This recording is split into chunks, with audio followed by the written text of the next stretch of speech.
Hello friends, good morning. Welcome back to my channel Sanchari's lifestyle blog. আমি আবার তোমাদের সামনে একটা নতুন ভিডিও নিয়ে চলে আসলাম। আজ সকাল সকাল উঠেই দেখি একটা পাখির ডিম পড়ে ফেটে আছে, দেখে খুব খারাপ লাগছিল। তো পাখির বাসাটা কোথায় সেটা খুঁজতে খুঁজতেই দেখি ঠিক মাথার ওপরেই আছে, একটা ফুলের ঝাড় মতন আছে, সেইখানেই পাখির বাসাটা। এই যে এটা হলো সেই পাখির বাসাটা। এটা কি পাখির বাসা আমি ঠিক বুঝতে পারছি না, ডিমটা দেখেও চিনতে পারছি না। তোমরা যদি কেউ জেনে থাকো তাহলে কিন্তু আমাকে কমেন্ট করে জানিও। আর এই যে এরা বোধহয় আমাদের বাড়িঘর এখন সব দখলে নিয়ে নেবে। সেদিন একটা টুনটুনির বাসা দেখিয়েছিলাম, আজকে হচ্ছে এই যে এটা। তো আমার মনে হয় ওদের আমাদের বাড়ির ভাইবসটা খুব ভাল লাগে, সেফ ফিল করে, সেই জন্য এসে এখানে বাসা বানায়, বাচ্চা তুলে নিয়ে যায়। আমার দেখতেও বেশ ভালো লাগে, ছোটোবেলা থেকেই দেখছি। আমি তো পাখি কীভাবে বাসা বনে সেটা অবধিও মুখস্থ হয়ে গেছে। এই তো চলে এলাম দুপুরের খাবারে। আজকে আমাদের দুপুরের খাবারে কী কী আছে সেটা তোমরা দেখে নাও।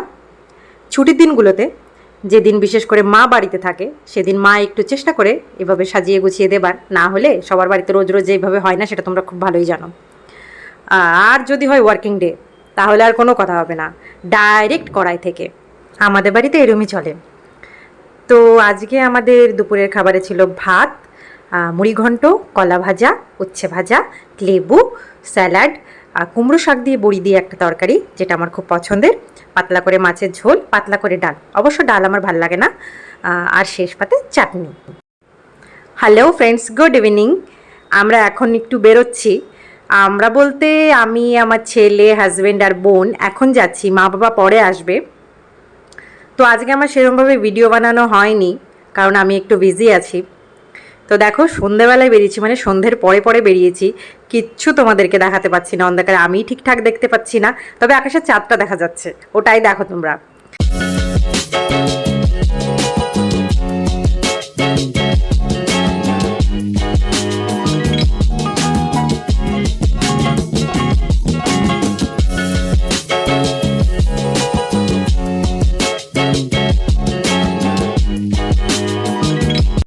এই তো আমরা চলে এলাম।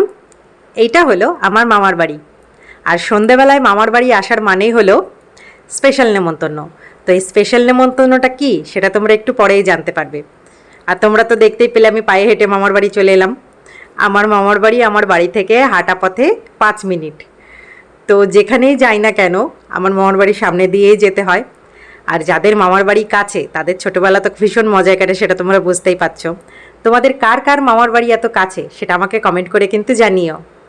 আর এই যে হলো সেই স্পেশাল ব্যাপার, এই যে এখানে ক্ষীর বানানো হয়েছে, আর বানানো হচ্ছে পিঠে, মানে হচ্ছে সাজ পিঠে, আমাদের মধ্যে সাজ পিঠেই বলে। তো এই পিঠেটা আমার দিদা বানাচ্ছে, মানে দিদার হাতের পিঠে হচ্ছে আমার সব থেকে ফেভারিট। আর আমি দিদার হাতের পিঠে ছাড়া সেরকম পছন্দও করি না, ছোটোবেলা থেকেই খেয়ে আসছি। দিদার পিঠে মানে কি বলবো, তোমরা বুঝতেই পারছো, যাদের দিদা ঠাকুমা আছেন তারা তো বুঝতেই পারছো যে দিদা ঠাকুমার হাতের জিনিস কেমন হয়। তো আমার কাছে এই ততটাই স্পেশাল, তোমাদের কাছে যতটা। তো এই গরমের মধ্যে দিদা যে আমাদের জন্য, সবার জন্য এই পিঠে বানাচ্ছে আগুনের পাশে বসে, দেখো মাটির উনুনে বানানো হচ্ছে পুরো ট্র্যাডিশনাল ওয়েতে। তো হ্যাটস অফ দিদা। একটা মজার জিনিস শেয়ার করছি তোমাদের সাথে। এই ব্যাপারটা নিয়ে তখন দিদার সাথে কথা হচ্ছিল, এটা আমার ছোটোবেলাকার কথা। এই পিঠেটা যেহেতু সাধারণত শীতের সময় বানানো হয়, তখন আমি উনুনের পাশে বসে থাকতাম আর দেখতাম দিদা যখন পিঠেটা বানাচ্ছে তখন ছোট ছোট করে বানাচ্ছে, মানে প্রথম খোলা, আমাদের মধ্যে খোলাই বলে, মানে ফার্স্ট ব্যাচ। তো সেই পিঠেগুলো হয়ে গেলে না মাসিমা আমাদের দিয়ে দিত, আমাকে দিত না। আমি তখন চাইতাম কিন্তু আমাকে দিত না, আমার খুব খারাপ লাগতো। বিষয়টা তখন আমি জানতাম না, পরে বড় হয়ে বুঝতে পারলাম যে প্রথমবারে যে পিঠেটা হয় দিদা তখন এই পিঠেটা মানে বড় সন্তানদের দেন না। মানে বড় মানে আমার মা যেমন হচ্ছে বড় ভাই বোনেদের মধ্যে, মাকে কোনো দিন দেবে না। আর আমি যেহেতু আমার মায়ের প্রথম মেয়ে, তো আমাকেও দেবে না। তার মানে হিসেব মতন আমার ছেলেও পাবে না পিঠেটা। তো এটা যখন মাসিমা আমাদের দিয়ে দিত তখন বলতো যে তোমাকে পরে ভালোটা দেবো, বড়টা দেবো। কিন্তু আমি কি আর তখন বুঝতাম এটা কেন করে জানি না, এটা করে আসছে।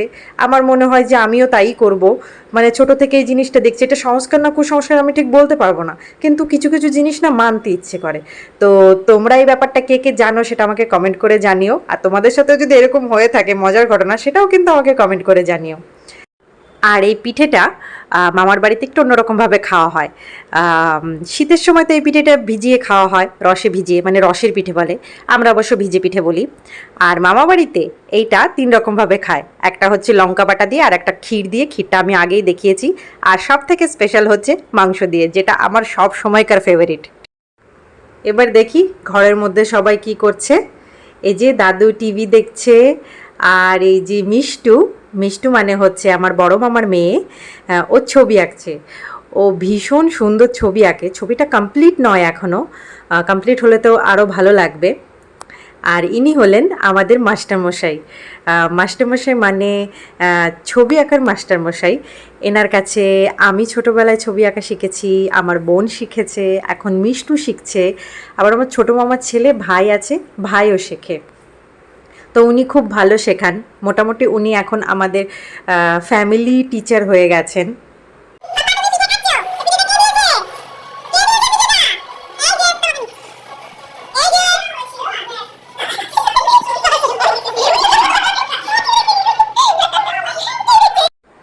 আর এই যে আমার ছেলে 2 হাতে 2টো পিঠে নিয়ে নাচানাচি করে যাচ্ছে, শুধু টিভি দেখতেই ব্যস্ত, খাচ্ছে আর কই। ও কি আর বুঝতে পারছে ও কি কপাল নিয়ে জন্মেছে, বড় মার হাতের বানানো পিঠে খেতে পাচ্ছে। এখন আমরা সবাই মিলে খেতে বসে গেছি। প্রথমে ক্ষীরটা দিয়ে পিঠে খাবো, যে ক্ষীরটা বানানো হয়েছে এটা দিয়ে একটু করে খেয়ে তারপরে আমরা মাংস দিয়ে খাবো। আর এখানে মাংসের মধ্যে স্পেশাল হচ্ছে মামা বাড়িতে পিঠের সাথে মাংসটা বড় মামা বানায়। ছোটোবেলা থেকে খেয়ে আসছি, ভীষণ টেস্টি বানায়, মানে আমার বড় মামা মাংসে এক্সপার্ট। তো আজকে চিকেন মাটন দুটোই ছিল। চিকেনটা বানিয়েছিল মামি, সেটাও খুব সুন্দর হয়েছিল খেতে। মামিরা আসার পরে মামিরা মাঝে মধ্যে বানায়, কিন্তু বেশিরভাগ দিনই মাংসের সাথে পিঠেটা যখন হয় তখন মাংসটা মামা বানায়। তো আমার বাড়িতে বাবা মামা মোটামুটি মানে জেন্টসরা যারা আছে মোটামুটি রান্নাবান্না সবাই জানে। তো ছোট থেকে আমারও একটা সুপ্ত বাসনা ছিল যে আমার যে লাইফ পার্টনার হবে সেও যেন রান্না জানে। ভগবান আমাকে সেরকমই দিয়েছে, বলতে দ্বিধা করছি না। আমার হাজব্যান্ড ভীষণ ভালো রান্না করে, আমাকে তো রান্না করে খাওয়াতেই জানে এবং বাইরের লোকজনকেও খাওয়াতে পারে।